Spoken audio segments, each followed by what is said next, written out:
Hello everyone. हम लोगों का जो आज का टॉपिक है प्रोबेबिलिटी का। ट्वेल्थ में जो एंटायर पूरे जितने भी आपके अदर चैप्टर हैं एक्सेप्ट प्रोबेबिलिटी, वो सब जो है आपके फार्मूला बेस्ड हैं।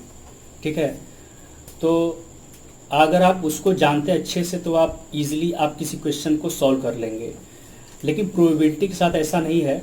प्रोबेबिलिटी को समझने के लिए आपको लॉजिकल होना पड़ेगा। ठीक है, तो प्रोबेबिलिटी टोटली आपका लॉजिकल है और लॉजिकल कॉन्सेप्ट्स के साथ आपको आगे बढ़ना पड़ेगा। तो चलिए हम लोग जल्दी से चेक करते हैं प्रोबेबिलिटी के कॉन्सेप्ट्स के ऊपर।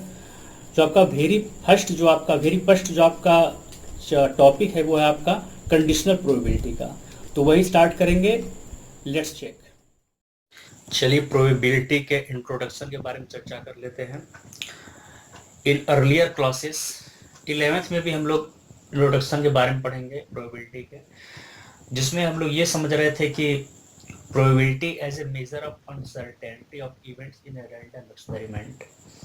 ये एक अनसर्टेनिटी का मेजर है। ठीक है, रैंडम एक्सपेरिमेंट हो रहा है, उसमें अनसर्टेनिटी का एक मेजर है। ठीक है, तो पिछले 11th क्लासेस में और उससे पहले में एक्सियोमेटिक अप्रोच के बारे में चर्चा होती है। ठीक है, formulated by Russian mathematician N Kolmogorov. 1903 से 1987 के बीच में उनका कार्यकाल रहा, जीवन का। और उन्होंने प्रोबेबिलिटी को as a function of outcomes of the experiment treat किया। ठीक है, तो अब चलिए हम लोग सीधे 13.2 पे आते हैं, कंडीशनल प्रोबेबिलिटी की तरफ आते हैं। ठीक है, तो उसको स्टार्ट करने से पहले हम लोग एक एग्जाम्पशन लेंगे। क्या एक एक्सपेरिमेंट ले लेते हैं। Consider the experiment of tossing 3 fair coins. ठीक है, आपके पास 3 कॉइन्स है, head tail head tail head tail. ठीक है, दो होता है उसमें, हेड और टेल होता है कॉइन्स में। ठीक है, the sample space of experiment is, जब आप तीनों को एक साथ टॉस करेंगे तो पहले में head head head head tail head, इस तरीके से ये जो आउटकम्स है 8 तरीके से आपके आउटकम्स होंगे। तो इसीलिए जो टोटल नंबर ऑफ आउटकम्स होता है उसको क्या बोलते हैं, सैंपल स्पेस। तो it is called your sample space. Total number of outcome is called sample space. ठीक है, तो अब इसमें हम लोग दो इवेंट को लेके चलते हैं। हम लोग कंडीशनल प्रोबेबिलिटी को समझना चाह रहे हैं, तो उसके लिए हम लोगों को दो इवेंट को लेके चलना होगा। तो पहले let capital E B the event. कौन सा इवेंट है, एटलीस्ट 2 हेड्स अपीयर। ठीक है, जिसमें 2 हेड्स आपके अपीयर हों। और एफ भी एक इवेंट है, B the event first point source tail. पहला जो उसका आउटकम हो, पहला जो आए वो टेल हो, बाकी कुछ भी हो। ठीक है, तो चलिए पहले हम लोग कैपिटल ई का सेट बना लेते हैं, उसके इवेंट का सेट। तो क्या क्या हो सकता है, 2 हेड होना चाहिए। देखिए इसमें 2 हेड है, एक तीसरा भी हेड आ गया।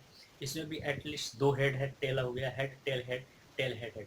तो ये पूरा इसका कंडीशन हो गया इस आउटकम का। ठीक है, तो इस तरीके से इसका जो सेट बना पहले वाले इवेंट का 4 है। ठीक है, head head head head head tail head tail head tail head head. ठीक है, फिर एफ की बात करें तो पहला टेल आना है, टेल के बाद कुछ भी आ जाए, tail head head tail head tail tail tail head और टेल टेल टेल, तीनों टेल आ गया। इस तरीके से दोनों के 4-4 सेट बन रहे हैं। ठीक है, इसके इवेंट्स के। तो जब इसका प्रोबेबिलिटी निकालेंगे, प्रोबेबिलिटी आप ही का, तो हमने हालांकि इसका अलग अलग कर दिया है, हेड हेड हेड का आने का। क्योंकि अब हम लोग जब प्रोबेबिलिटी पढ़ते हैं तो उसमें सिंपली हम लोग क्या करते थे, यहाँ से देख लीजिए। जब प्रोबेबिलिटी आप इवेंट करते हैं, किसी इवेंट की प्रोबेबिलिटी निकालते हैं, तो नंबर ऑफ इवेंट, ठीक है, जो नंबर ऑफ इवेंट होता है, जैसे 2 4 5 जो भी हो, नंबर ऑफ सैंपल स्पेस, तो upon number of sample space. ठीक है, तो इवेंट अपॉन सैंपल स्पेस, इस तरीके से ये फार्मूला होता है। तो इसी तरीके से जब आप प्रत्येक ईच एंड एवरी का निकालेंगे, तो हेड हेड हेड और head tail head head head tail head tail head और टेल हेड हेड।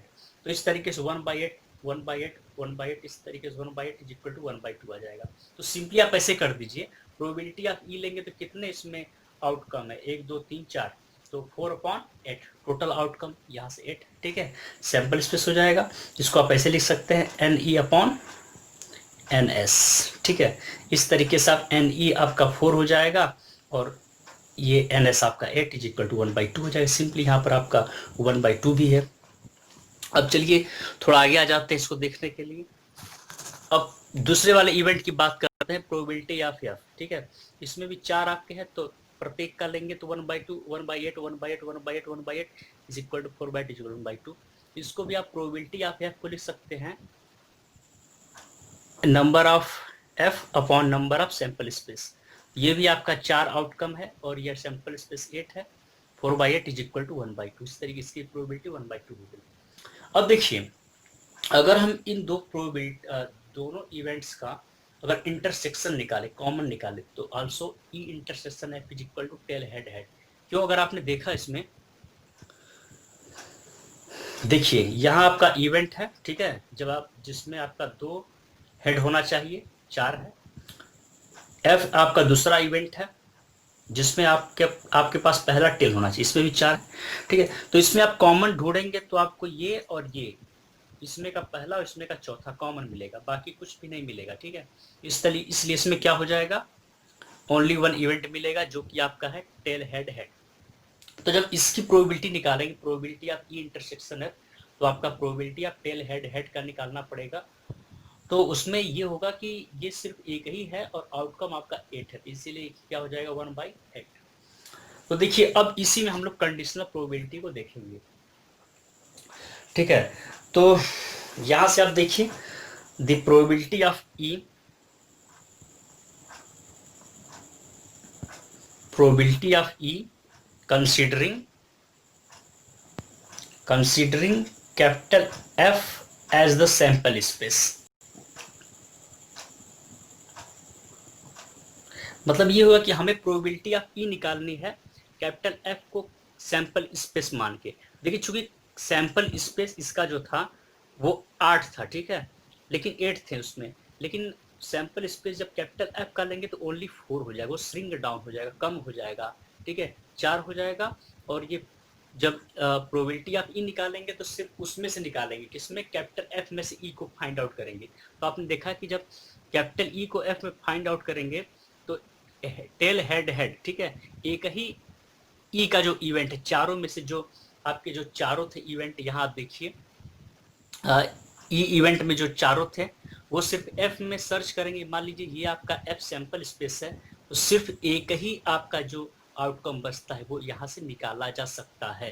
ठीक है, तो ये हो जाएगा नंबर ऑफ इवेंट, ठीक है, और ये सैंपल स्पेस, तो ये सिर्फ ओनली 1/4। ये आपका सिंपली क्या आ जाता है 1/4, यही समझाने की बात की जा रही है। ठीक है, ये 1/4 आगे वो हो गया। तो इसी चीज को probability of capitally considering capital F as a sample space, इसी को बोलते हैं probability of E upon F. इसी को बोलते हैं probability of E when capital F has occurred. ठीक है, तो यहाँ पर आप लिख सकते हैं इसको सिंपली नंबर ऑफ एलिमेंट्री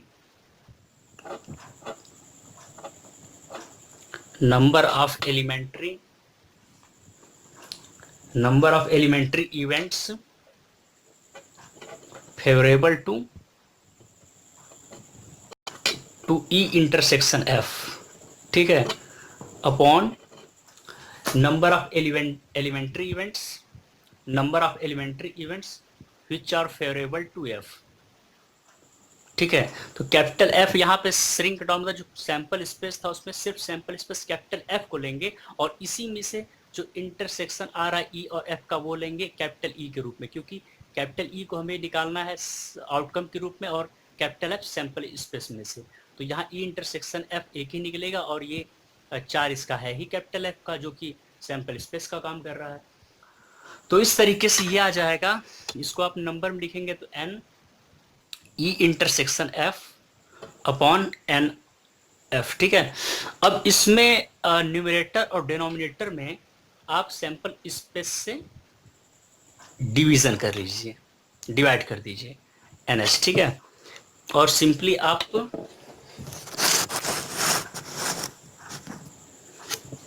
आप यहां पर भी देख लीजिए, सो क्या कर सकते हैं,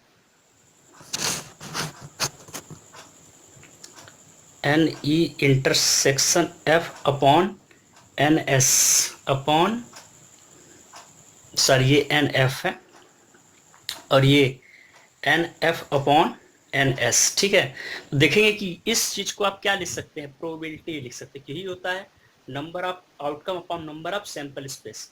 तो एन ई, इसको probability of E intersection F लिख सकते हैं, ठीक है। और इस चीज को आप क्या लिख सकते हैं, प्रोबेबिलिटी ऑफ एफ, ठीक है। इस तरीके से ये हमारे पास फार्मूला आ जाता है, probability of E when capital F has occurred is equal to probability of E intersection F upon probability of F, ठीक है। ये हमारे पास इसका फार्मूला आ गया। प्रोवाइडेड दैट इसको जीरो नहीं होना चाहिए, probability of F should not be zero, ठीक है। इस तरीके से हो गया। देखिए इसको एक और तरीके से समझ लीजिए। जैसे मान लीजिए एक वेन डायग्राम से आपको समझाने का प्रयास कर रहे हैं, ठीक है। ये आपका वेन डायग्राम है, ये टोटल आपका, ये आपका ए है और ये आपका बी है, ठीक है। ये आपका सैंपल स्पेस है, पूरा दिया हुआ है। तो अगर हम बात करें प्रोबेबिलिटी ऑफ ए की, ठीक है, प्रोबेबिलिटी ऑफ ए की बात करें तो क्या हो सकता है, N A upon N S, ठीक है। क्योंकि इस पूरे सैंपल स्पेस में से निकालना, लेकिन कंडीशन ये दे दे कि हमें प्रोबेबिलिटी ऑफ ए निकालनी है when capital B has occurred, ठीक है। कहने मतलब ये है कि हमें कैपिटल बी जब ऑकर्ड हो गया उसमें से प्रोबेबिलिटी ऑफ ए निकालनी है, ठीक है। Capital B has already happened. तो उस कंडीशन में आप देखेंगे कि ए के इवेंट तभी होंगे जब कैपिटल बी के ऑलरेडी जब हो चुके होंगे, तो कैपिटल ए के इसमें कॉमन मिलेंगे। जैसे इस तरीके से कॉमन निकालिए, ये आपका क्या पार्ट मिलता है, ए इंटरसेक्शन बी। तो ए के जो होंगे जब बी आपका ऑलरेडी हो चुका होगा तो वही आपका सैंपल स्पेस होगा, और उसी में से हमें ए के इवेंट को निकालना है जो कि ए इंटरसेक्शन बी होगा, जो कि दोनों का कॉमन होगा। तो आप इसको ऐसे निकाल सकते हैं, प्रोबेबिलिटी ऑफ ऐसे N of A intersection B upon N by N B, क्योंकि हमें इस सैंपल स्पेस को लेके चलना है। इसी को हम लोग अब ए इंटरसेक्शन बी को आप एन एस कर दीजिए, और इसको आप नंबर ऑफ बी इवेंट को नंबर ऑफ सैंपल स्पेस से डिवाइड कर देंगे, तो ऊपर वाला आ जाएगा probability of A intersection B upon probability of B, ठीक है। तो इस तरीके से हमारे पास ये फार्मूला आ जाता है, ठीक है। तो होप आपको अच्छा लगा होगा और आपको अच्छे समझ में भी आया होगा। अब हम लोग अगले नेक्स्ट वीडियो में हम लोग प्रॉपर्टीज ऑफ कंडीशनल प्रोबेबिलिटी के बारे में चर्चा करेंगे, ठीक है। प्रॉपर्टीज ऑफ कंडीशनल प्रोबेबिलिटी के बारे में। Thanks so much, thanks for supporting.